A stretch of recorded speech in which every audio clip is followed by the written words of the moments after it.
nga gundi nalabye jajjali gaweesa Ssenga Kulanama yatandise bulungi abatisabira mwebale atugaa tudde eri Yesu tekijja soboka naye bwana Shalom gobera mu family ez'ekisirusiru omukazi n'omusajja ani yawasa munne musajja yawasa mu Buganda nedda nze nakabala baguno omwaka mbadde sibamanyi mbuuza kimu by the way my first time seeing Ssenga Kulanama and husband lwe kuteeka kufule ku firiji kati kunazanya akantu kali mu video when nabalabira awo babaddengawo anti be bawamba amafiina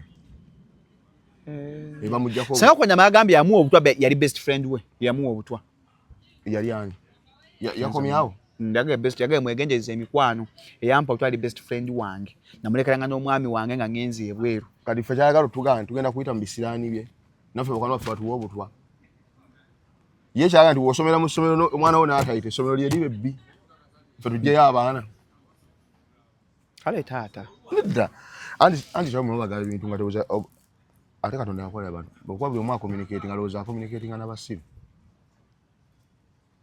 kati gwe kyongamba Ssenga Kulanama yani Ssenga Kulanama kulya nnyama Kulanama manyi kulya nnyama oyo bwaba ye Mustafa amanyira baba ye bamukwano gwe yamuwa obutwa kikyagezaako okutegeeza ntuve ku mikwano mwegendereza emikwano kyategeeza Lubale teyamulaba mukwano gwe nti mubi kabuuza Lubale tawunya kibuuza sitegeera naye Shalom mumukomuniketinga n'abantu mweza ffenna tulibagwagwa Lubale ate kati ebyaffe naabiraba nnyo kubanga Lubale bali nga tyasookamu nga nti waayo mwegendereze nga tannagenda kulaba kuyabali byabalala naye kati abo bakasitoma ffe abategeera abantu erisabo mbasiiza ddiri nnyamu era basigaza esaba eritamutaasa butwa kubanga mukwano gwe teyamufuna lunaku lumu si bwe kiri yawangaala naye naye nga Lubale aganye omulabula nti oyo mubi ngera ogenda mu eri osabo Shalom bannange mutuyambe bannange awali tulina ebizibu naye mutuyambengako bannange era omuntu obusiro obugwagwe najja mu kamera n'agamba nti mukwano gwange yampa eki obutwa ate gwe aliko Lubale kale Lubale alira baddi baba omuzukulu bamutta Lubale alaba mamirira oba muganga teyeeganga bwaba teyeeganga naffe tugamba mu Abaganda bagamba omuganga teyeeganga kati nze Shalom seti era kati oyo fe abategeera abantu gwe musabuli tuyinza kulinnyamu ni mu tree oyo gonywa ensanja bavuno zizimba mu bulago nokwata mu muntu alina ensanja bavu ezizimbye lymphatic system nga tekya draininga bulungi nofuna lymph nodes abamu bafuna ebinyama ebizimba mu bulago zetuyita tonsillitis ne adenoids abamu ne nose polyps dira ensano ya neem tree teka ku mazzi agookya tabula nywa ku makya n'akawungeezi bw'oba w'abaana bato bateremuko ku mbisi gw'enjuki obafumbiramu enkooge osobola okufuna test ennungi kuba kakaawamuko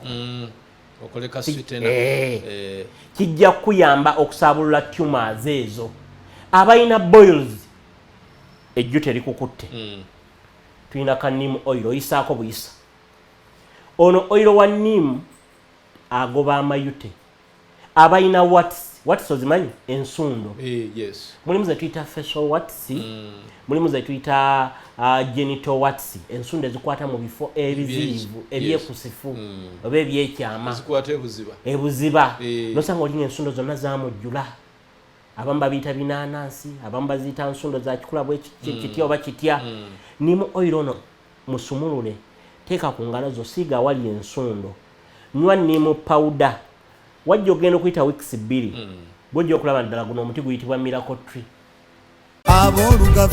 ekifuba kikulemeddeko kikusiiwa kiraakira tekikutuka obussa bubi naawe alina ssenyiga nga takuggwako kozesa Lugave cough and flu syrup ate gwalumizibwa alusazi nga zikuyisa bubi ofuna ekikeeto oba gaasi mu lubuto gwekozesa Lugave alusa syrup musange mu pharmacy ne drug shops zonna lyakakasibwa National Drug Authority. Nana Hub Mouthwash ly'eddagala ettuufu lye neekakasa mu kujjanjaba endwadde z'amannyo musange mu famasi zonna nga bali wamu ne Chalkmail omutwe gukuluma musujja mugongo magulu oba teweewulira bulungi nywa Chalkmail okwongera amaanyi mu basirikale b'omubiri gwo okulwanyisa n'okutangira endwadde eddagala lya Chalkmail lisange mu famasi zonna lyakakasibwa ne NDA. The views and opinions expressed on this channel are those of the individual contributors and do not necessarily reflect the official policy opposition of Shalom 256. Any content provided by our contributors is of their own opinion and is intended for informational and entertainment purposes only. We encourage viewers to conduct their own research and consult with qualified professionals before making any decisions based on the information presented on this channel. To Shalom 256 is happening. We're to Gamba, Kaswele Chigambo, it is happening when you're Oluku Shalom 256. Don't forget to subscribe. Never subscribing, subscribing kindly. Betubanga byetukola bikunyumira bikuyigirizo bako kyoyigamu kasabu kaseko bengo katuwa simo bubi. Tuvenga tutambula mpola. Yakanja bagusoso yakava mu komera yakazukira nga wali wafa yakafuna wifi. Mu Uganda been informed. Social media yazeko bagizaako soka zatamwa kuli VPN. Nze Shalom Haddad Kawesi gwali mukulaba onaku olwaleero. Era emba ku sets bakonze kamunange mbakonye bannaffe aba Ideal Sneaker Care. Bano balongosanga show washing, repairing, resizing, so restoration and any kind of repair. Abatunganya engatto bezanga zaayulika kapeti obuguwa ogule engatto kironga tekutuuka yagazi wangu ojamba dde engatto nnyo naye kunyiga bagifunza neterera basangibwa Kirakyali Wajja Road opposite Maftaga Prime Petrol Station oba kuba ku 07705239 0770523920 beba Ideal Sneaker Care mpola ndiwa ne mwami Mustafa Bukenya yakafirwa ako jajjawo jajja wange nga bitalo naye mwanzulukiridde abanya banze sakudukidde ko tunaziikako igwe kasubu bayo thank you kuzika kwawedde bulungi nakati okuzika kwa basiramu tekumenya tebalya kashalo mwensu wetu kati wakyali kintu kitamenya mukuzika bagenze kulya ndio people abantu batali mbere mukuzika anti katonda mu Luganda bagamba katonda igwe yawadde ate gwayongera bwoba ofiddwe omuntu ate ngate gwena n'okuliisa abazze nze sirya mmere mukuzika like sigambu kine I don't understand the logic behind lwaki mbanje mmere waliwo Shalom waliwo omuntu agamba nze wano siryawo waliwo n'omuntu atera ku mmere ku mbaga njirya singa shiraga shumba yenga ze ku representinga just ku mbeewo nsike mu mbeewo ate katonda wagenda kuongeza kasente ebyo bitandika just give me water yes nende Shalom andabeko kozo nakolo so kwango ina ka appointments nga 3 ostegeera kangende Shalom amanye nti nazze era nga kasoge na kasobuza ku Shalom ngokola ki ngoyitawo mpola katonda ensi agenda agikyusa olwo tubeera omuntu abeera ko Shalom mbeera nga ennyama agenda kugirya ku mukolo Allah tutaseta anti nagamba munsuwe walanga nnyo katonda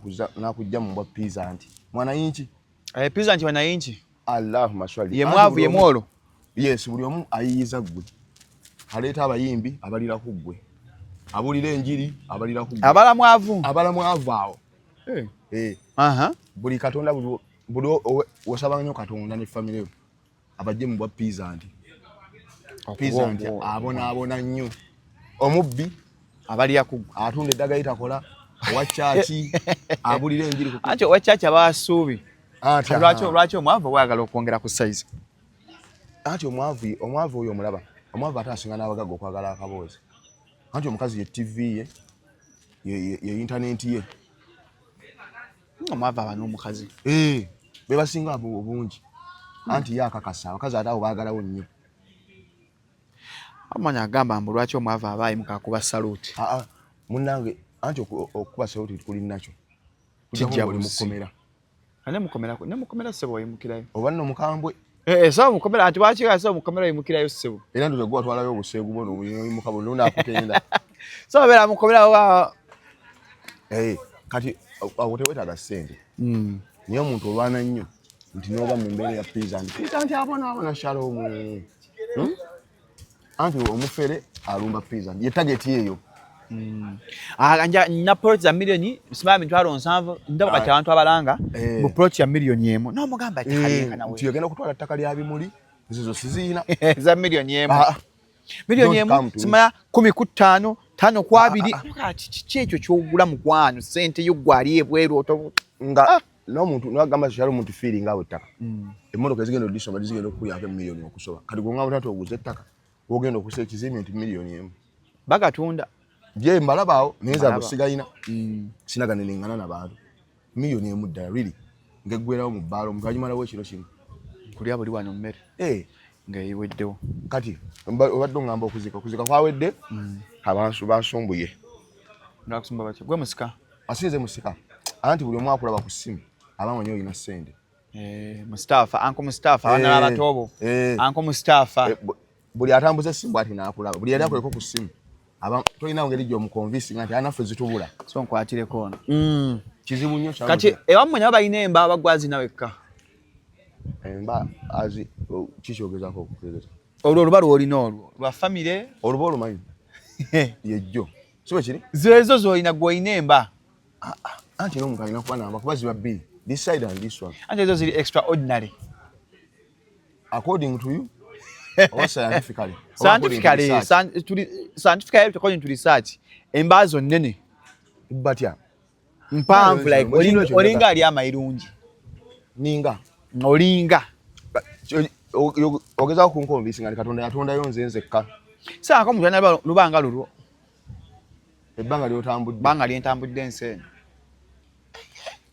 kisoboka kitya ge mazima kitegeeza kirinnomu tolina walina emba so Mustafa adda afiirwa jjajjaawe tusaba mwoyo gw'omugenzi mukama agulamuze ekisa mpola mpola kati gweteekedde okufaakwo okufa okufa sikulinaako buzibu Ssalongo nti ekintu kyonna kyotalinaako so mpeko esimu pesiraje enamba ekyo kyonna kyotalinaako kuntu wado kirinaako buzibu kuba tomanyi bwe kunajja tomanyi kuzze kutya weekanga kuzze kati okutoyinza kwetegekera ekintu kyewetegekera agambye mutwali yeyina enamba ye liri wali mu kabaasa wali eri ye enamba agee mutwalire nti ekintu kyewetegekera kyomanyiko lwe kinajja omanyi kati abaana baddeyo okusomera azimu kati nga tutuuse ku lunankani omanyi kati valentine kati genda bawuuba ate kati Ssalongo kati ogenda kukola ebyaki ku ddagala ya valentine saizi kati olina kamu naye buhanemuuni webuli abakyala kataitena wekali abaami baswangala mu kisaawe bane mujje tukole kati mpoba obudagala obuli omwe bwe mwaleese eno bwekutako nga tokoze wetaaga nawe kukansira ddagala atonja samira eno esizoni yesukulimu valentine eno esizoni era kati woba toyina bwotakolera wano awetaaga tukansireko ku ddagala tukunaze okukyogo General Muhoozi yavuddeyo n'atweetinga n'agamba internet ezzeeko mu Uganda kweri n'ebisiro yazzeeko bagizzaako ne WhatsApp ekolanga ne ku VPN kanyawe okubuuza Mustafa CDF yaba ate akulira ebyempiganya mu Uganda era that's the way to go nedda Uganda kati eba wait Uganda kati omuntu asobola ogiddukanya ng'amakaage waliwo Ssalongo ensi za Africa zino zirina engeri gye zikusobera terulina bagitaata jurisdictions nti omuntu tamanya waakoma omuntu tamanya office gyatuddemu ekola ki office twakifuula nti oba kuwa office kujjamu ssente kulya notamanya nti ekola ki kyovola busobola osanga oli bamuwa abavubuka ate bwayogera ku bya intaneti bayogera ku byaki wala minisita Balamu wandi mu Luganda olina ebigambo omugamba nti bivuma naye nga waliwo kubaita okudongwa Luganda Shalom bate kivumye anti ekigambo kyogera nene nnyo oli minisita anti okugamba mbu minisita yadongwa anti okudongwa okumanyi mu Luganda kitegeeza kwe kugera ku kintu kyotamanyiiko minisita Balamu yayogedde byatamanyiiko aba abimanyi ate nga minisita mulamba anti ogwoga nti emmeri yatomedde waya mu Luganda kubaita okudongwa kasi toyogera ku kintu nga tokikola ki tokimanyiiko kwe kudongwa so minisita adongeddwa aba ali mu kudongwa kuba nti emmeri yatomedde simanyi ate waya ate bagezaako gigira ate supagulu agira ki waliwo otamu tutuka ndauti nga abasajja bentegeera abo Shalom lwakuba nekinnuma naffe abategeera batutwalira batategeera ebyo bannyonnyola balina binyonnyola abantu abasiba abaseme twala eddagala liwali eri wali twala eddagala liri mu Kapapulandi parkinze okitegeera nti ekinnuma singa bakwatamu gurupu yaabwemu ey'abasiru ne bannyonnyola eyo Mustafa yawula okya muntu mbu musiru okusinziira ku byayogera omusiru w'omuntu bweyoleka nnyo ng'ayogedde era bulaba ng'omuntu omusiru mukubirize nnyo asirike ebbanga lyonna alikuume nga asirise omanyi otya mbu omuntu musiru anti buli lwafulumya ebigambo ffe tupimira kuba omutwe guno gubikka ennyama gubikka obwongo nagamba enjawulo obuzibu bwe tulina ku mutwe guno teguli nga lubuto gwo tegubanja bwongo kiki otegeeza anti omutwe nogwa teguli mu magezi tosobola kumanya naye olubuto enjala ekuma Shalo mutopingawo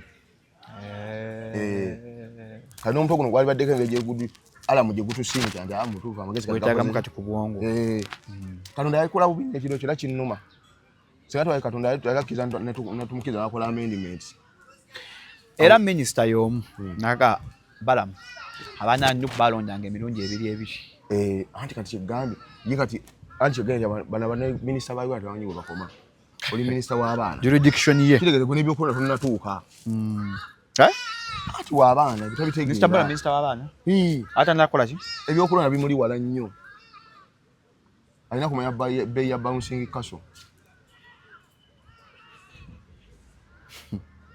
okitegedde nti biba bikususse tinakuwa omulimu yakulaba nebakuba nti eno minisita bw'omusanga bw'agatta abaawukanye bw'agatta abafumbo bw'ayogera ku intaneti bw'agira ati nonga ati abantu babato abayamba olamuleko ku sipiikire yawa minisita anaba ku speech de minisita ye minisitule ye oba wali ku ssomero kiri baggulawo nga kwali w'abaana nabaki nabavuka kati nebyokulonda byaffe byabasajja bakulu nyaka avuka ebalonda ayogerako anti si wa byakulonda Shalom nti ate byogereko mu mbeera ng'obitegedde ng'ofunye risaaki okitegedde naye si ku mbeera yako naffe fenye abasajja bategana naffe n'otugatta n'atufuula ng'abasiru balonze emirundi ebiri simanyi akagaali kakoze kate oyagenda tekera lumu atugende nti ali lubuto nani minisita according to what is saying kuba kati wetulaga ososo tugambye emmeri egize eki anti ffe tugenda tubigoberera katupima kibongo wali obuzibu bamuloze kiki anti Shalom tuwale bwetu tugende empola ososo minisita omuno tugamba nti supagulu yaganye okukwata ku waya netugamba nti kale tomanyi ayinza okuba munange kyamusimatuse namala tugamba nti mmeri yakoze eki yatomedde waya netusirika gwomu tugambye nti Nuupu yaleeta emmeri simanyi nga bwe yaleeta luli okulonda okuwedde netukusiriikirira dakika yemu era gwenyini otugambye abanuupu balondanga emirundi emeka olwokukwata abo ng'oli kuki minisita honorable minister ayinza obba ensonga tazirabanga nga ffe tuziraba kubanga mwami Sseggona waziraba ey'ekisajja kikulu ey'okukkiriza nga amaze okwonoona walabye mwami Sseggona kye yakoze ekituufu n'abalaga yagambye nti n'akabwa ke bamukolamu abadde akalaba kitegeeza nti ono babiraba nti abantu babakyayi tebamukyawa naawe no Shalom let's go this way nti oba ekimu ekiri ku ground ekikola ki okiraba otugambye essaawa zino kangende mu bulamu bwa ekyasinze okuntusera buli kubakubya akalulu yagenda nti kanzireyo mu bulamu bwa nuga ati obadde olinda ki kyeki kye nagga Shalom twakolako interview negga nti leaders should know when to leave before humiliation ekitegeera abantuuka kuswazibwa nasuka kuswazibwa kati bina byayogera tebikyatunyumira ffe byali binatunyumira wali nga bamumye kaadi Honorable Sseggona kambakinga ono ye musajja omukulu awo kyakoze okimanyi obutaagaliza bwamaze kugaana yamaze mutabukako obutaagaliza bwamaze mutabukako nalaba nga ate at least oba yeetaaga ku bantu obufuzi bwa Africa omuntu alina kugenda bugenzi but is a good lawyer and he has a law firm anti kyajja akirabe Shalom era ina kiraba wali nga kaadi ekoze eki egaanye yandibadde akomawo in the first place teyandize nange kyembadde ngamba yes ati awo yali badde atwagira maturity nagane yes nzo kulwa eggwanga lyange n'ekibiina kyange ne constituency yange n'amaanyi genyina nga lawyer kambalage konti nsiimiridde ku byabuki ku bya gundi ku bya bufuzi kati bonna nabalenga bonna bakaaba walabira otamaguziiwo yatuswazizza nnyo omusajja tubadde tumanyi nti ali ku bantu kumba ali ku kifo naye era ali ku bantu Shalom kyo nasanyuse nnyo abaka bannuupu nga bagudde nnyo wakoze eki nasanyuse nnyo manyi ng'abaka Nuupu bagudde ate lwaki oba osanyuka anti bawulire Bobi Wine kyafiiringa okuba nti obuwanguzi babukoze eki kati Shalom kati tetukaaba ffekka tukaaba ne balutaaya balutamu katuli mu ddobwemu babudde anti kati kyegambye ekyo nti nyumirwa nnyo kati afiiringa Bobi Wine ekituufu kati kyakola ki omulabye nga ogerako eri eggwanga yabadde kyanjaawo abamanyiwa ku penthouse awo weyabadde yabadde awo ninga incidents terabawo Kati simanyi ne faba manyiwa ku penti house awo yabaddawo. Tabanga akola nabate. Ai. Aba intelligence. Lwaki tebamuzuula? Mustafa. Tegede internet kumite lichawo. Kali wanzo kwa bagamba okuzuwa Bobi Wine adda mu bibye. Yali awo. Bagamba nti munonyi. Osobola gomutulaga. Haze manyi wali. Watu gambia ali awo badde osonga. Kati nze manyi ku penthouse we abadde background njimanyi. Kati nga abashooting abakimanyi wanyo shootingira waneno. Oli amanya mbu Switzerland. Abantu babamanyiwo. Mbadde manyi wayogeddeko naye. Nva ko tonja Samira Mustafa. Wamma tonja Samira. Amanya agaluma agaguba galimu ebituli bosoye ebinyogo bye byokya amanyo gasanyala. Bosenyo ovamo olusayisa yobogayiza ludda lumu oba obunyakamwa. Sensa nana habo mouthwash olwanyisimba dezamannyo tojja kwejjusa. Naye wegendeza abafere tebaguza kapa mu kutiya nana musange mu pharmacies, drug shops ne mu supermarkets. Nana akasibwa National Drug Authority. Gwalebe luwa Uganda, ebintu Uganda ebituukira bagee mu mpe nana habo mouthwash kulwamannyo amalungi agagendo ba obulungi dala. Mustafa. Ebintu byange biga amaso mu Uganda amanje gafuusa amaje ku kubo Shalongo amaje gakuba abantu embooko. Amaje gakuba abantu kibooko. Ebyaddala nno kusanga ng'otambula kati waliwo ne gubajjeeko essimu batya ate ekiro amaje gamugjeeko essimu anti kusanga obusanzi ng'olina ekifaananyi kya Bobi Wine kati mbooko. Kyogaza bintu bitaliko bikakafu. Nze mbinako obukakafu Shalongo. Anti mbina abantu babiri. Mustafa njaga atwogere bintu bikaliko obukakafu. Mpuliriza. Nkugambe bwenti. Bwaba kusanga ekyo bakuggisaamu password. Nange. Kale kati sijja kwogera. No, Mustafa nyalogera ekingo gamba nga kiriko obukakafu. Ebintu by'okoaching ono abeera ku YouTube nayogera ali eyo ebyaba balimba naawe. Tokoachinga nga muntu mulalu. Tokoachinga mulalu. Have you witnessed it anywhere? Nze kenyeze nagamba nti chairman yasuze mu komera. Sinze nakigamba. Chairman bamukwata tana bimwogerako. Kye kyamukwasa. Tena ngamba mbo omusikala ankutte mbuja mwesimuyo wanyifancha Bobi Wine nga bakuba nedda Mustafa olimba musigo obuchayi mu bantu. Chairman abeera atanga tena bimwogerako. Oba byere bidava mukaba kola mpira gwa manyunge kubase. Atadde mu kajjazeke na jampora mpora. Chairman wanyo bamukwatira. Chairman okulonda ku Burundi Electoral Commission akola mu extension ya sawemu. Ndoze kavalinga buno buddo wasoka ku machanga batu bakola ki? Tibalonda. Chairman nasoka nagamba abe Electoral Commission abali abavunanyizwa ku Burundi ku center nti abantu mbaleke bekole ki? Bakolese no awe muje bakoze ki? Aba Electoral Commission ne bagaana. Abo ne bavaawo. Ne bamukona mu embogo ku mugongo awo. Kati tabu yajira mu kubala obulwano zino mita azameka. Abi. Allah. No aga chairman bamukwata kiro. Ati obudde awo nanga bamuplanning mukwata. Era nga baplanning chairman oyo omuyeka Mustafa na propaganda mungi. Si propaganda Shalom. Byokugamba bimanyi. Kati okulonda kuggwa n'okubala obuki obululu. Atambula dde uwe. Ate yasukkawo. Bana abana kugundi ku balonde tebamukwata. Kati ate nagenda asanga bali abalala bali ku patulo. Akwata umbwa kale. Allah bamukona ku kabangalinga ambwa. Du. Bamungerayo. Ne mutwala ne mu court. Kati bamu aiza kwata navayo.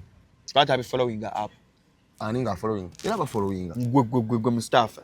Shirika chiko ke. Nitegera byankuga shirika chiko ke rosi. Wadde akala following. Nawe ibera concerned citizens nawe following. Nena kuwa details. Aze sibira matugga.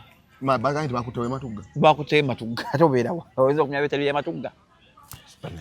Kadi ate Shalongo akolo sale muke matugga. Mustafa alonderawo. Nalondera matugga. Kati. Nera Mustafa ambwa ajja kusesinga atamidde. Ati sali muke matugga. Walondera matugga. Olamba anyolaga wa. Awonitandika okutalaga ki? Matugera. Matugga n'ebyava bangamba bigambe. Ngenda mu kiteezi. Eza Mustafa nengenda ke gaya. Tewakuma kalulu, tewakabanja. Akobanja kutya. Mustafa tewakuma kalulu, kuba amulokola n'ovaawo. Ate wabanja kalulu. Anti za kalulu namalo kulonda. Zo mulimu gwange manyigo nalinga we naliko. Kulaba ntambula yeri gunji. Tebagukuwa. Gwe sawa. Mustafa. Bigulwago bampa. Njukira interview twakola akyakolera Matuga. Gwe kennyini ng'ekigambo protest vote kwatiikirana nnyo. Ne gamba nnyo nti protest vote kyeki. N'okyogerako. Bwamala okyogerako no ku Nuupu. Yoga Kawenje, Kanoonye, Kalonde, Kakuume, Kabanje. Mustafa wakanoonya, wakalonda, tewakakuuma, tewakabanja. Byonna nabikola. Mu kabanja otuuseewo. Byonna nabikola. Kajja. Justice Shalom. N'abye musajjawo Nasifu Najja atuwa ku ssente honalebo wange. Ate kye baakoze oyo kirala. Anti ekyabadde Wakiso n'emukono teyabadde election. Yabadde selection. Alala. Mukono Wakiso. Kyali kyalamu. Tekwabadde kulonda. Kulibadde kulondamu. Nakoma okuwulira emukono nga bakalangirira Ssennyonga ngenda okutambula nga abantu balangiridde okulala. Ssennyonga yafugako oba essaawa. Ssennyonga yafuga kisaawa. Johnson Muyanja. Yafugako n'eddakiika nga 2. Naye kimugwanira. Ssennyonga aludde nnyo mu byobufuzi. Yali mmeeyo emyaka 2. Najja ku MP. Najja ku MP oba 10. Abantu bata masomero alina mangi sente alina. Togende nti ba leaders ba Africa tebamanyi ddiku bakugenda. They know when to lead, to live. Kyo kati Ssennyonga Ssenga. Enjawo omanyi ozoba tufuna mu politics muno. Tutuuka ne tufuna scenario emu nti betwandyebuuzizzaako ate kati tubavuganya buvuganya. Betwandyebuuzizzaako? Yes. Kati tuvuganya baki? Bavuganya. Kati walizo obuli mu politics wa Uganda. Ssennyonga yandibadde atwewali wange nti ne oba mmeeya wa Mukono ono. Wakikola okya byali bitya? Ate kati naye onoonya naye kalulu. Kitegeeza ogenda mu humiliatinga. N'experience togenda gyo respect. Nkati mwina goal etya. Naye senga abadde yaisolatingamu nko naddamu nko wali ebbali. Ekyamazo ne badde tava mu yadde sigamu wali badde Shalom osolo gendeyo n'omwebuuzaako.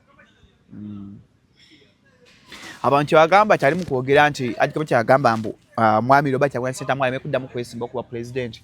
Asooka ne Uganda asooka abalekemu. Kisinziira. Anti waliwo kati Shalom olaba. Abantu watu mujjewo nti abantu basabye. Gaga bannayuganda abasinga bagaanyi otegeera the sacrifices is making for them. Maybe asooka stepping aside balijula nga avuddewo. Yes, anti ekizibu ekiri mu nsi nga zina eza Africa mulimu peasants bangi abaavu. Kati omuntu omwavu aba content ne state siku future tajitegeera. Ne wano wenyini waali alabanga awamala alabanga yakoma. Otegera kati kizibu ali nnyo okukyusa gundi community engeri mu peasants singa be bangi. Shalom kati goina kyotandiseeko kyoga nti senga kinate kikuwa mu bwekiti kibisobola okuba kiri bwekiti singa wano omusolo gukendeera osanga tesobola okugira mu bwenti. Ate iyo omuntu omwavu ali wansi ekyo takiina akeesa lukya nganko ya mutamiru. Omanyi Shalom wali obalabeko ku muntu nga leero we lwazibye n'ekyalo lugenda okukeera nga talina strategies aleyinze nti olw'enkya lukyuke nti kale nzikiriza era olumpisizza bubi. Naye enkya senga dwe enkya wakiri kolo dobulongookemu kabeewo enjawulo. Ekyo kati waliwo ate abatakiina abantu be basinga obuki obungi nga era bwe bazibye ekyokulya yaki n'enkya tewali option era agenda kukeera nga yaki ogwo omwaka ne guggwako kati awo nno bulwanawo mukyusa embeera kibi okitegeera nti abasumbuwa nnyo. Era kati obuzibu generation ono bweyina nti abantu bangi abafudde abaavu ennyo tebaluzingwa hope yagwamu essuubi balabanga nti oba abeera wakola eki naye nga mukubeerawo tamanyi kyafiirwa nti senga ate bwakiri senga omulala akola ki abaawo. Bannayuganda abali eyo nga otawanzibwa ekirwadde kya alusa oba amagwa g'omubulago mukwandirira naffe abaalugave habo alusa syrup. Ewonya alusas eziruma heartburn ekikeeto ne bloating okwebajjagala sengusange mu pharmacies ne drug shops zonna ezitunda ebyamadagala mu Uganda. Nawe ali ebweru bya Uganda ebintu Uganda ebituka bagee mumpe lugave habo alusa syrup. Alusa tugenda mu kusiiba February nga atandise awo leka kufiirwa mpeera za kusiiba funa lugave habo syrup afaana bwati genda mu drug shops ne mu pharmacies obenga omufuna akola bannaffe aba lugave habo medicine basangibwa buloba michana lodge agala okusuubula kuba 0774 499894 njiddamu 0774 499894 9894 beba Lugave Herbal Syrup beba tusaako program eno jolaba onaku olwaleero munnange ddala Mustafa oyogedde kusiiba okusiiba okunyumira eriyo omuntu akubiriza abantu okusiiba nga teyita siiba befa basinga obungi ziringa nezino dry z'abalokole dry z'abalokole dry pastor aba alya naye mwe wewale kigaito omuntu wewale okubapiriza nti waliwo pastor yaliwo amaanyi we yajjiranga akuba buli pastor bane twasiiba kati pastor ngambye akwesanga apreachinga waliwo abasumba abamu bagejja embuto bagejja amatama bo tebasiiba naye ennaku zinaye n'ettama alina olubuto kigaito kyali omuntu mu nsi muno kalonda akusaasa ennyo oleme kubapiriza nti omwavu gwe babbaka akake omwavu yatanase bakusiibisa 77 dogs zikyaliyo kati ojja ebbita zimanyi ali ggulu 77 dogs baziwulirako zaali zaani bazimanyi mu mutwe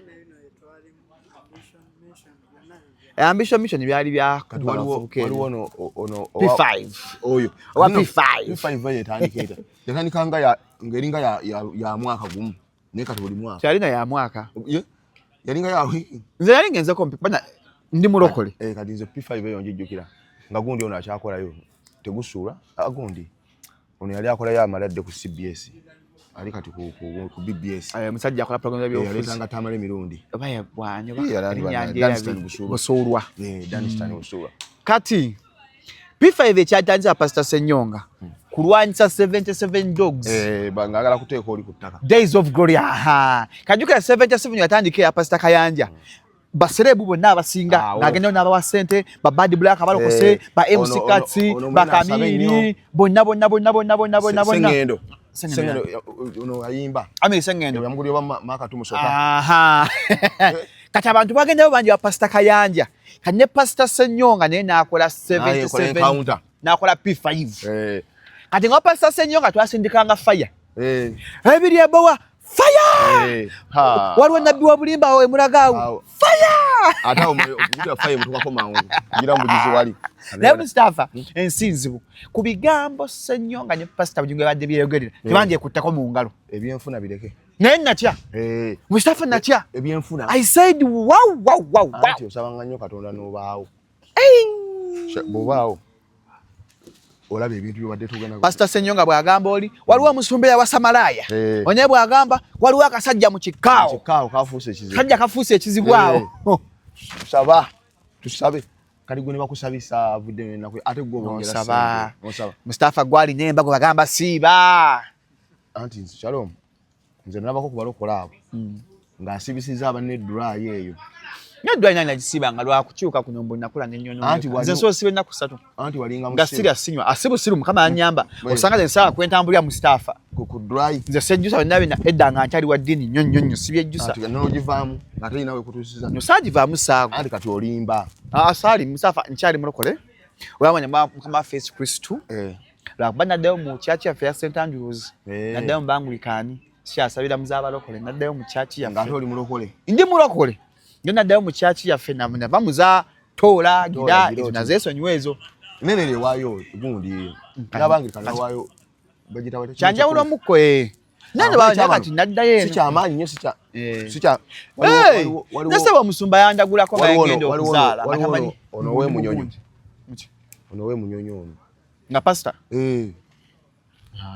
naye asabisa mu kibangirizi nga bujingo profiti owebigero oyo deka tajja ogola boyo omanyi kati ali kyemmanga watayewa twali wano ne bakasuku emyaka 2 emabega nga twagala nnyo tugamba mbaga nnyo tuweereza abaka tugende tusabireko kewe natumugamba biru ngemulemerera kanyanga yete mufa ba biru eganye pastor agenda bawe ebirabo temulya ku Christmas mwewole kyambye nga yatugamba twatulwa neno ng'omusajja zibagala balaba tuzivuze tuzze nana sibalu ebiseera ebyo nga profit mbonyebonye atuleza card sise natwa card za Christmas card Merry Christmas na chawo musajja kati nnoze omanyi kyaki ekyekola akatebe kano ka mitwalo aga sibimanyi ebyo ate ze Mustafa soga ati simanyi ati byenkugamba mpuliriza Ndiye kugamba sika mitwalo 2 wali abavumanya abasabira nga banzijjewa 10 gyasabira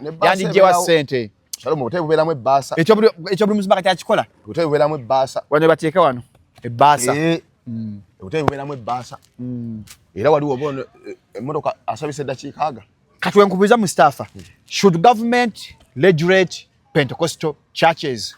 Of course esobola naye kyekyalibadde ekirungi naye tesobola anti wena regulating church n'abala bajja kola omanyi no government kyeyina kimu engeri gyerimu ababbi bangi omanyi kyeyakola government erimu ababbi tuwe babiri tuwe ku babbi kati ogenda mu kkoto emisango begisinze Mustafa amune gwalina bwino gwe analyst anti gambye bwe mwawangula awadi n'entambi anti genda Mustafa tusaba ku babbi ba government otuwe babiri tugende mu kkooti y'obuli batuwe Mustafa tewatyanga njabba kuwa nze ngenda kati kola bwoli church anti-corruption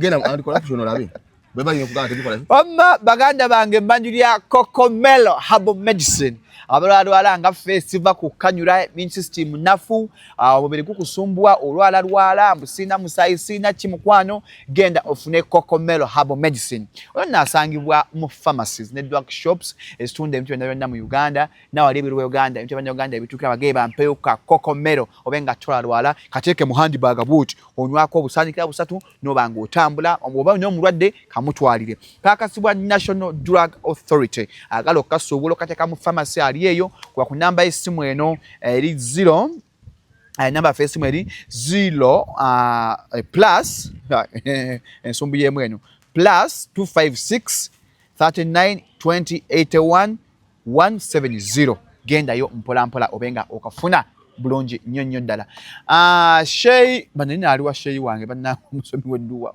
bulango banange ala atwadde obulango Mustafa bulango twabufunye kati obulango bunjinji agenda Shey Abbas asangibwa osonde mukono ku 0782 36 75 99 oba 0752 74 35 83 Shey Abbas asoma duwango obulango ganyo tambula obulungi genda omwaka yogera ko naye mweze ka WhatsApp abenga akuyamba mpola Mustafa Ssalongo ebadde ngabo ya Kampala Elias kwa babyemu ebituli engabo banyakampala bafiiriddwa mu road n'ekyo takigamba Shalom nagamba olukwago twamutadde twamusiibudde tumuwonye ate tumuwonye ssebo taata hanyina kulaga message n'omusajja yampeeza message nga lukwago amaze omukubaka lu ndowooza nga ali ku pate munene awo Kampala alika yasinga nawo in fact yasingawo bunene tekyaliikirizeemu ekyo fembu baizo ekibuga fitinzo bachi kiki ate kyeraliikiriza ki kamukulage omusajja Mustafa kitoloozi ekyakubiza Ssalongo Elias Lukwago akalulu abantu bakoowa twamukoze ki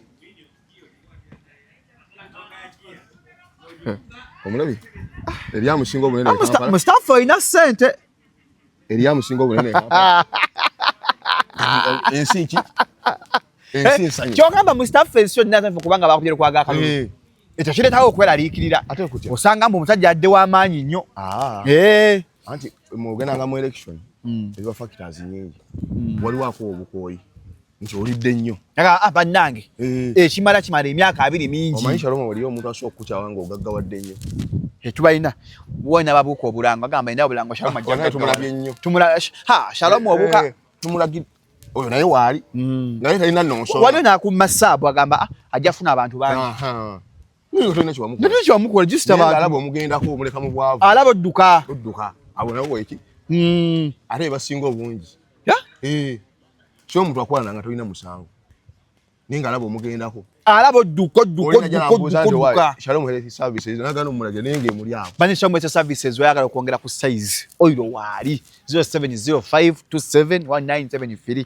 Valentine etuuse mujje tukole so Ssalongo Elias Lukwago abantu bamukoye bukoyi enamba esinga ya nakwata ekyo okusatu mubbo obulwa ba NRM tebamubbi bamubye anti kankulire Shalom enamba esinga etalonze Lukwago omanyi ensonga gyewa alidde nnyo nze mbadde nzogera ekyaŋŋaana okulonda Elias Lukwago abasinga ate nga wakibiina kyange naye ekyaŋŋaana 1 Mustafa tasula emisolo mingi mu kibuga awo eyandibadde atulwanirako wano nsasula emisolo ng'ena ono aba yakavaawo owakatasiro owa toyi owa gundi nga tubikooye nze twakiri kinuma Kampala nga muntu kupangisa kizimbe n'asasula toyi ate nga nyamuna wagisasula era kyogereko Mustafa gamba ingeri abalimu ezo kyaba atandikirako ekyo abaana bali maduka baba mu buveera abaana bafunye constipation omwana asiba n'agasiba paka ganja gatwala ewaka abaana balwadde ebyenda Mustafa yogere ensonga eyo nze kinnuma ekyo eyo nsonga nkulu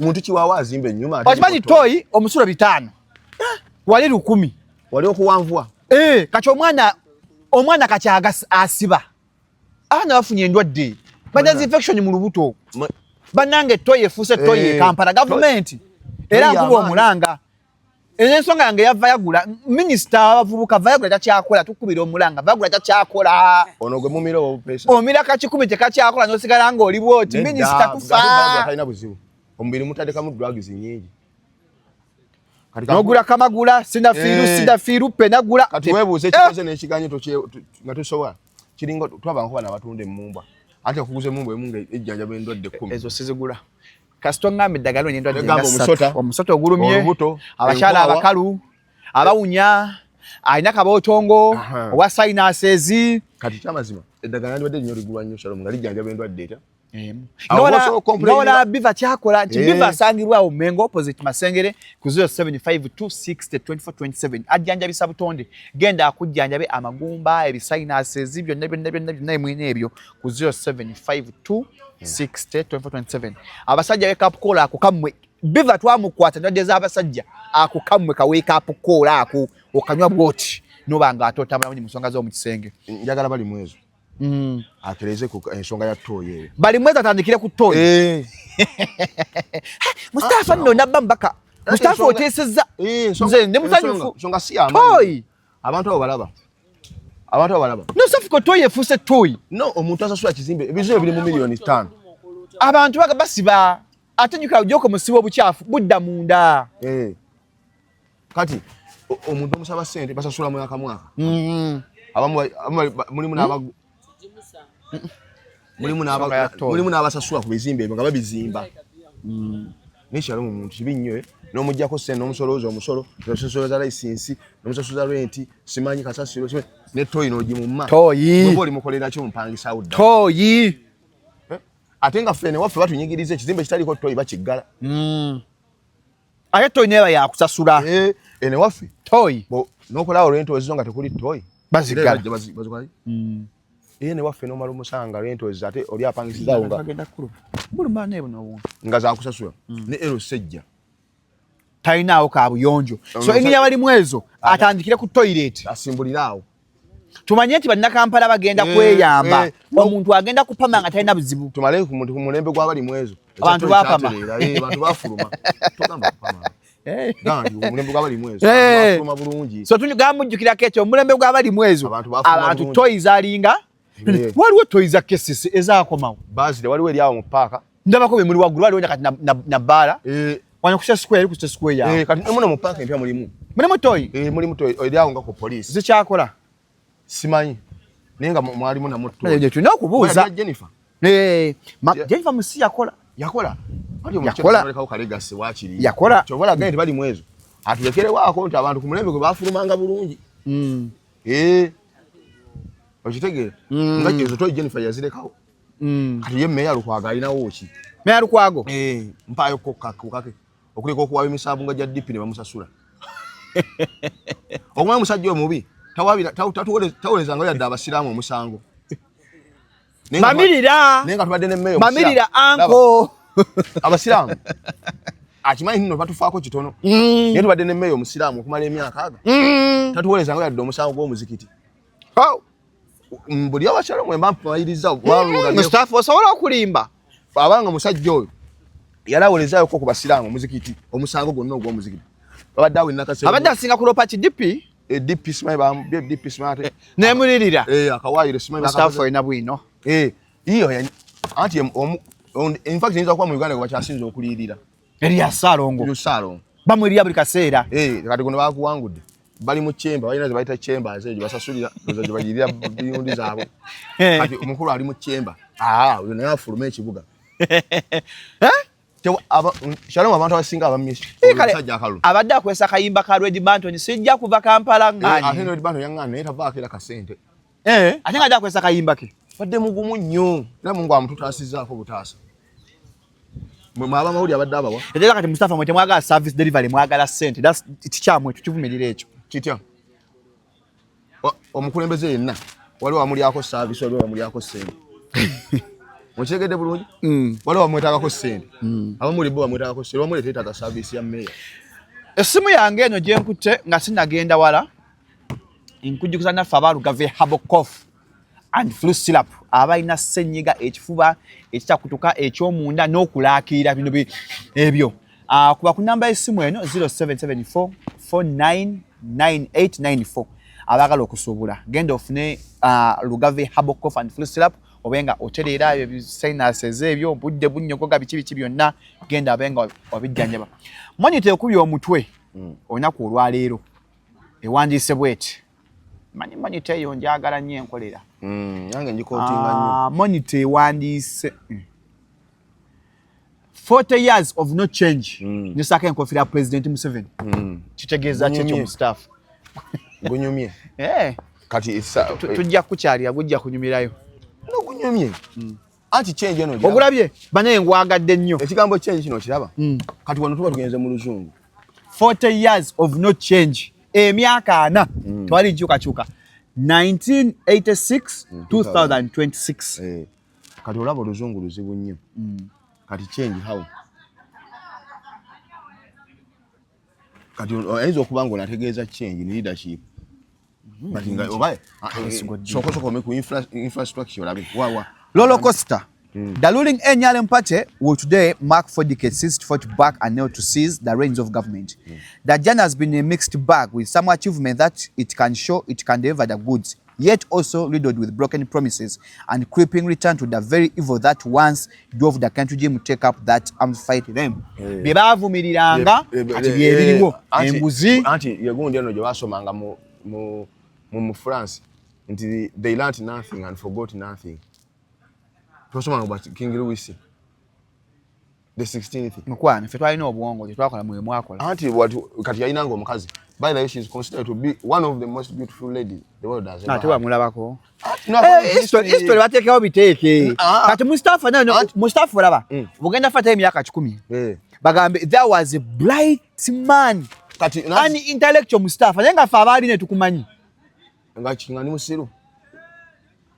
Anti kati Shalom mugezako siga ekifaananyi nti wembeera nawe mba musiru bwe nzija mu kamera omuzimu ne gulinnya. Sikyogeza oyinza agamba nti njogera ku lubaale. Sikyotegeeza. Kubanga ogamba nti ndowoozesa wano nti ntegeera. Kumbe gwa manyi sikola ki? Naffe era myaka anova bagamba that was Shalom. The man was bright. Ani anga asobola okugamba. Bajja kyogera mukwano. Gwe mutabe tegeka kujjukirwako mba. Mujjukira omusajja yali nemba. Shalom. Kyangamba. Sokotereze wange. Emyaka 4 Mustafa President Museveni afuza atya tujiwumbe wiike na liberation day. Emyaka 4 ga President Museveni in a nutshell gabadde gatya. Is there a change? Was it was there a change of guard? No, it wasn't change of guards really. Ne change weri. Joso olabako. But where nti abantu wayononera nti abantu bafuga no mala nokola ki no bata nti osobola kwanga okoze ebirungi oba ebibi naye mu kuvaawo kuno mu kukyusa obukulembeze ate ebibyo byasobola bitereza akoze eki nti bw'olwawa mu buyinza omaliza ate ebyo walwanisa byeddiŋŋanyi kyekino mmonta kyegambye wajja okulwanyisa enguzi nepotism ate kati be baana baliwo nti sengero twasuseeyo songa yatukoma emyaka nga 2 tetwandituuseeyo naye kati eno gavumenti buli omu alagira kyenaga Shalom nti buli omu alina omunenewo nti katugoba n'omunene ate nga naye wali agenda omuhambulinga oba oli akubidde munene we akuba essimu agamba linda kate omunene wange akubye tewakyali layini eyo kyeyini eyo tekyakola ki tekyaliwo nti Shalom aba alagidde aba akoze eki alagidde awensi webeetuuka kasita ogirwamu nnyo abantu tewatukuya nga tebakyakutya kali tewakyali protocol tewakyali gandi gundi odeva nedda wano esobola okubuuka amadaala nga 7 netuuka kwasembayo nga ne bana bali wano makati tebamanyi basobola okujja okuzimba eddwaliro nga naye bagenda oddizimba nga kyamaani waawo tamanyi bamulagirako bwerere mbu you're nothing my dear bwewagaana otuwagira abantu balina amaanyi onabyeka vidiyo yako obanka alina nga omukyala Justin nammere abakonye President Museveni direct ku simu agayogerako n'abalonzi bene ekataakwenda oba katendwa ne gundi bwe yali Museveni byabisobola asobola okwempawalinga n'akufuula eyiyo ono yali ate ow'ekayunga ida nantaba yagenda mu kooti nakweddamu kuba akalulu atulira ati bamukkiriza naawo awangulire ku ground diru yeggwera eri ida nantaba nga balwana ne gundi ono yanono yamujjako kaadi ow'ekayunga omusajja muwonge sikodi muwonge kayi yani banna kati oyo nantaba nga tagambwako Brian White Museveni yabisobola kati Brian White yakoze ki anti kugamba bawadde amaanyi lwaki omuntu omastobret ezitali zize kale siddamu kuba byakulabirako kuba bikunyiiza natowa abantu batya betumomanyi wali akasente kaabwe mukwate onja samira kasuku mbadde nkunyonyola kyegamba nti kyegamba nkola bwe nti ebyo byannantaba diru yali eggwenawa nalabye nammere ng'akubira President Museveni essimu neŋŋamba nga people have connections ebimaawe Museveni people have connections omanyi President okubira essimu ebyo si bipya tuyisa mu silence weesa nnyo kubita weewanye emirimu ate bigenda okuntamya okukola naye kwefuula bize ku bintu wamaza noyojjayo mu luddo baali bagiwamba simu ya Mustafa baali bagiwamba eno simu mpya ne wagijjayo mu luddo kyeki oneddo gwobeeramu nga mulya mmira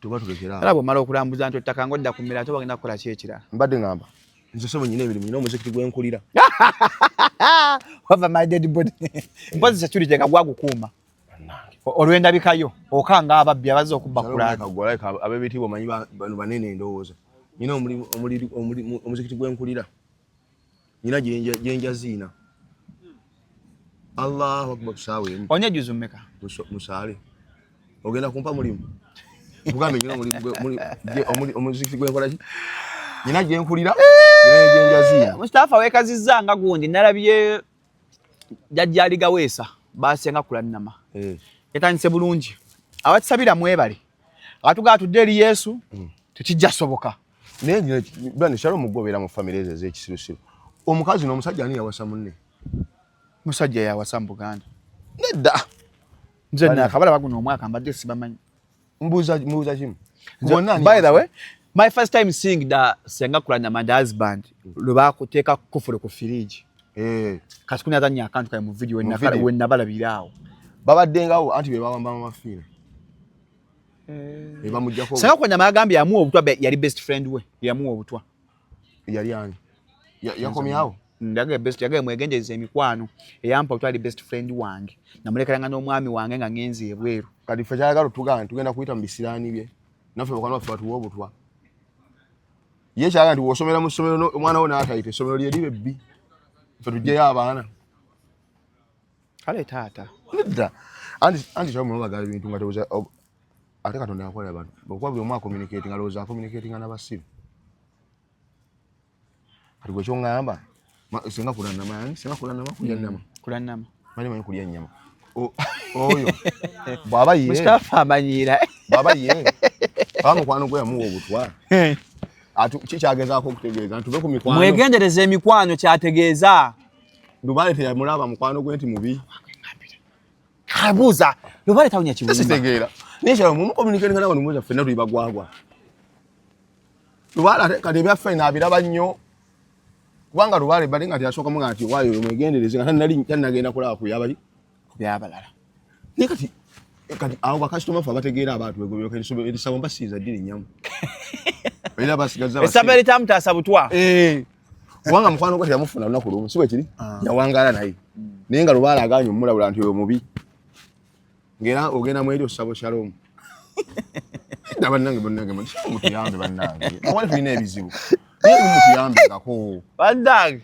era omuntu obusiro obugwa agenda najja mu kamera n'agamba nti mukwano gwange yampa eki obutwa ate gwe aliko Lubale Kale lubaala alira baddi. Baba muzukulu bamutta lubaala alaba. Mamirira oba muganga teyeeganga. Baba teyeeganga naffe tugamba. Mwabaganda. Bagamba omuganga teyeeganga. Kati nze kyalo mwesiti era kati oyo faba tegeera abantu gwe musabuli. Tuyinza kulinnyamu. Ate olya gaye mukwano gwe yamuwa obuki? Obutwa. Atagamba lubaala yamulina alaba ebyo mu maaso n'ebirijja n'ebikola ki? Anti abantu kibatwala mu ssabo. Oluusi kubalabira bya mu maaso. Manyi mu ssabo waliwo gye bagamba nkeberamu. Nkwata amukko. Okimanyi nti eriyo omusajja yagenda namukunyumiza oba asaamu kunyumiza. Omusajja yagenda mu ssabo. Naye nga tagenze nti kumusawula. Ng'agenze kugezesa maanyi ga muki? Ga musawo. Namugamba nti kanja njagala ekinde se wano si mulwadde. Sina buzibu. Naye njagala kulaba ku maanyi go, njagala kulaba ku muzimu gwange. Ate nga mulamu. Tebaza ate omuntu omulamu aba n'omuzimu. Ati kagala unamulaga amaanyi ge. Namuleetera omuzimu gwa koleki? Aho musawo n'agenda n'atabula ebidagala bye. Namugamba musawo namugamba naye kubeerayo omuntu. Kubeerayo Shalom ajja kukumeko wano. Sajja yali ajjidde ku ppiki. Ng'akubira munne Shalom ng'ajja. Omusajja wa bamukola ki? Batandika omulaga omuzimu gw'essaawa 11 olw'eggulu. Yazuukuka nkeera ku 9. Ya blacking out. Oba omusawo yamukola ki? Oba yamuwa ki? Ezo omusawo yakola. Alinga kulanama. Kanaye weegasse ku gundi. Kwani? Kuba agi kapo ne muze Edisend. Okulimba mu ggwanga nno. Sinza kulimba abasajja. Otandisizza maanyi. Nishamu abasajja naye bakambwe nnyo teyayinza beegeza. Nawe weegasseeko. Nyamba ekyo kikolimo ky'amaanyi. Tukisane mu bulamu bwange. Omuntu alabane ku muzimu. Ate omusajja agati agala kugula. Ate ondabyeko ebyo yabira ddala embuzi ewedde kimeme y'embuzi otudde kimeme gy'otudde nayo. Kale kati gende wakulanama. Genda akusawule. Soka omusabire okusuuka. Tozizanga mbiri ya kisiru mwana asuuka ki? Wamma Ssenga Kulanama tukusabira osuuke bulungi ffe tukusabira Ssenga Kulanama. Anze musabira suuke. Gwa mulwaza Shalom. Nedda nsagala muntu afa. Ekintu kyo talina mu mukono okyeyingizaamu otesala zino. Lwaki Ssenga Kulanama musabira sagala afe nga talokose. Ne waba talokose wali njagala nze Mukama amuwonye alokoke ave mu kusamira aweereze Yesu. Kyokka kye mwagaliza ekyo kye musabira. Amanye mbulubale amuweereza ne tamuyambye. Obula ate wanajja eno mu Kristo Yesu. Olaba agaana okulaba amuleetera obutwa. Omanye se ogwense. Samwe si ajula ebikipuli. Obulubale naye abaamu bize. Mulimu n'ebikipuli, mulimu second hand. Ariko yagula wasooka. Olubale ng'alimu second hand. Wali lubale wa second hand.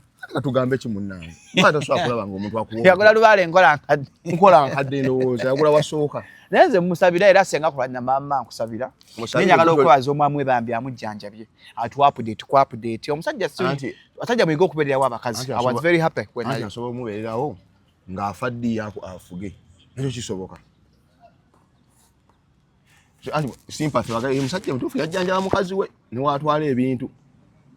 N'ekyo kisoboka Shalom. Tukiraba mu dimension emu nti abeereddewo omukazi we asobola okuba amubeererawo agire mangu addemu. Nawe kojja muweerako obujulizi ngera woyogera ebyekisiru. Gwe nkumanyi mukwogera ebyekisiru. Era nga bugaye nti amujja. Yinza okuba nga amujja yamusembeze mangu entaana ye. Yafuge. Kati kankubuuzeemu. Mpola olabika onyiize Ssenga Kulanama leka akwadde essere z'obulango. Kyembuuza. Kulanama bw'afa ani afunamu? Damuleka kutunula buniza. Nkubuuza Kulanama bw'afa ani afunamu? Ssenga afa ng'alokose Yesu afunamu bw'aba agenda mu ggulu. Yesu akyagula kigogamba ofunamu. Nkubuuza abantu abagenda okufunamu abalina kye basobola okugula. Tewali afunamu. Omusajja aba afiiriddwa mukyala we n'ani abeera abafuzi bamulekwa. So teri afunamu.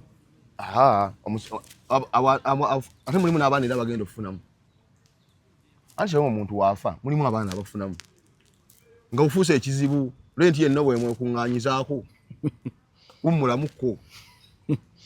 Abaana nabo bakoleko. Abamu bakaabya bafunamu nga badde ebbali atanywa ku buguji. Kati Ssenga Kulanama yagira n'avaawo bw'ati. Jjumba aba amaze. Anti aba wasa omukazi gw'ayagala omutoto tonuyamuko wadda. Tumanyi mukazi omukulu abanga kikosi kya ffene. Kyekiba kyekikosi. Kino kye baliddemu emiwula. Nekyamu ebiwuzi. Ye mukazi omukadde abanga kikosi kya ffene. Kayinza okuno yamukyawadde naye nga mbeera. Ssenga Katonda abayingira n'amuta. Nitufunayo kali akagala ka rest in peace. Kiba kimukolera. Otegedde bulungi. Hata kola na mawo. Kola mwagala. Ayi kaya abikolera ko ndoza mbala bacha gundi. Simulabanga nako. Kati ofa ki naye? Just musasira because concerned citizen. Bible egamba mukama tasanyukira kufa kwa basula mu bbala. Bible ogisoma ddi? Ogisoma kiro? Gwe kyolowooza. Lero kubidde simu, dulina kubidde simu samme kanga webase. Tezaali nnya. Olwo esala y'okumakya ogisoma ddi? Ate njagaza. Oba oziyunganga swala. Kyenne kyala kya gundi mulinza faamu. Bambi kirungi ni person. Okiraba mu buntu kirungi. Shalom walaba ku gundi ku mukamawu. Bamubba. Yakkiriza defeat. Shalom. Mukamawu yali ku kipande. Kye kyamuwanguza kyokka kutulimba. Eno yaleeta muganda we. Ku kipande kuliko muganda we ndowooza. Kali abantu badimandinga abe Kampala muganda wono gwe yaleeta ku kipande yaliwa. Mustafa tishoyogera. Mau, Mukamawu Beatrice Mau. Omulako in person? I've never met her. Ndaba chicken ya moze ebigere. Naye gwe kyembuuza. Point yange weri sekuteri ku kono mulalo. Point yange weri Beatrice Mau. Ono gwolabako yali ku kipande. Mama yali ku kipande. Ono mulala tebatifaananaganirako ddala. Like ono lwaki? Ono mweru ali muddugavu. Omu mulungi, omulala asesa.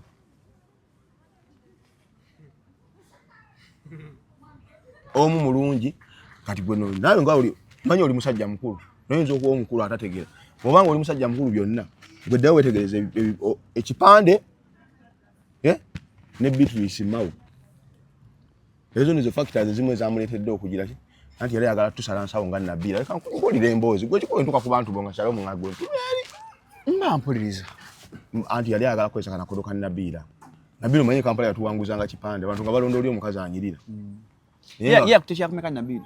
Lika omu kubasemi nenga omuntu kwakose kabosesi. Yo omu kubasemi kirabika. Yagira ku sawa kikopo.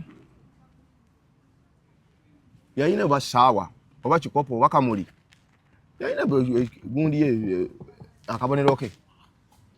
Abagala ogula ettaka Mustafa atunde ettaka eddungi land surveying. Oba gwanjukiza. Teva nkuvuma emba. Enamba Mustafa 07 52 34 89 namba singa munange bakazi ate bako. Tetugas bagala kukozesa. Nakoze interview ne council ne abakazi bajja mu inbox yange. Twa ku namba ya council Haruna, council freedom. Abakazi bakwanira ddala abakazi. Waliwo ne yansaba jebbi. Sikulimba ati kamera muno. Manyi jebbi munange namulaba. Alina ffe kyatukola. Fu abantu kwata. Atukwate eno wansi kati ye yambusa bwati bantu balowooza muwanvu alinga gulo lya bogi ndowooza bamukwala kamera nebaga muvenga eno kiri ku gundi kuki ono gayo manyi Tom Cruise Mission Impossible buli ono mukwata ono mulaga nti muwanvu ne Messi buli abakwata bonna tona ta video ngo mulagamba mumbi kati no ne gulo lya bogi ndowooza nayo ndowooza teeke ewuwe kanya jebbi bwali jebbi ndowooza agamba jebbi abantu balowooza muwanvu omwala yangamba akavuka akabira ne Shalom akawanvu konzo ono omulugwala nti jebbi konze yoyo ati jebbi tayerusa nga Sefko yewa black Sefko yeyerusa ati bizige bina ati bisumbuwa mune Sefko yeyerusa ne kati musajja aba yeyerusa ati abayagala nnyo mukazi we mukazi akoyesa naye abayagala akikozesa kati Sefko batagala amanyizi Tuli mu kamera dawe. Tuli mu kamera nawe yerusa. Tulanga kizigo. Olinde Mustafa alanga tako ntekamu. Nanti gwe yerusa. Olanga kitwanga kizigo. We yerusa. Okwerusa kubi. So Sefko yerusa abali eyo era atunde ebizigo ebyerusa. Yes specimen. Yes specimen. Mbere bulungi. Tetugasuka no mwera.